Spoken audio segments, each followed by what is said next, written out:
दोस्तों, क्या आपको पता है कि इस संसार में सबसे शक्तिशाली वस्तु क्या है और क्या वो आपके भी पास है? और अगर है तो क्या आप उसका प्रयोग करना जानते हैं? आइए इस कहानी के माध्यम से इन बातों को समझते हैं। एक दिन गुरुकुल के शिष्यों में इस बात पर बहस छिड़ गई कि आखिर इस संसार में सबसे शक्तिशाली वस्तु क्या है। कोई कुछ कहता है तो कोई और कुछ।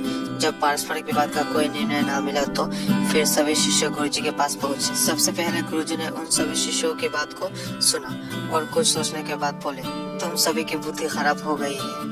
क्या ये अनाप शनाप निरर्थक प्रश्न कर रहे हो? इतना कहकर वो वहाँ से चले गए। हमेशा शांत स्वभाव रहने वाले गुरुजी से किसी ने इस प्रतिक्रिया की उम्मीद नहीं की थी। सभी शिष्य क्रोधित हो उठे और आपस में गुरुजी के इस व्यवहार की आलोचना करने लगे। अभी वो आलोचना कर ही रहते कि तभी गुरुजी ने उनके समक्ष पहुँचे और बोले, मुझे तुम सब पर गर्व है। तुम लोग अपना एक भी क्षण व्यर्थ नहीं करते और अवकाश के समय विज्ञान चर्चा क्या करते हो।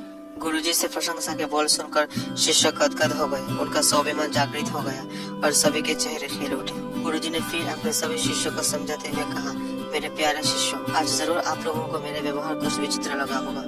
दरअसल मैंने ऐसा जानबूझकर आपके प्रश्नों के उत्तर देने के लिए किया था। देखिए, जब मैंने आपके प्रश्नों के बदले आपको भला बुरा कहा तो आप सभी क्रोधित हो उठे और मेरी आलोचना करने लगे। लेकिन जब मैंने आपकी प्रशंसा की तो आप सब प्रसन्न हो उठे। पुत्र, संसार में वाणी से बढ़कर दूसरी कोई शक्तिशाली वस्तु नहीं है। वाणी से मित्र को शत्रु और शत्रु को मित्र भी बनाया जा सकता है। ऐसी शक्तिशाली वस्तु का प्रयोग व्यक्ति को सोच समझकर करना चाहिए। वाणी का माधुर्य लोगों को अपनी ओर आकर्षित कर लेता है। गुरुजी की बातें सुनकर शिष्य संतुष्ट होकर लौट आए और उस दिन से मीठा बोलने का अभ्यास करने लगे। दोस्तों, हमारी बोली या हमारी वाणी बेहद शक्तिशाली होती है। जरूरत है इसका सही प्रयोग करने की। यदि हम अपनी बोली अच्छी रखते हैं और अपनी बात बिना औरों को ठेस पहुंचाए हुए करते हैं तो यह हमारे व्यक्तित्व संवारता है।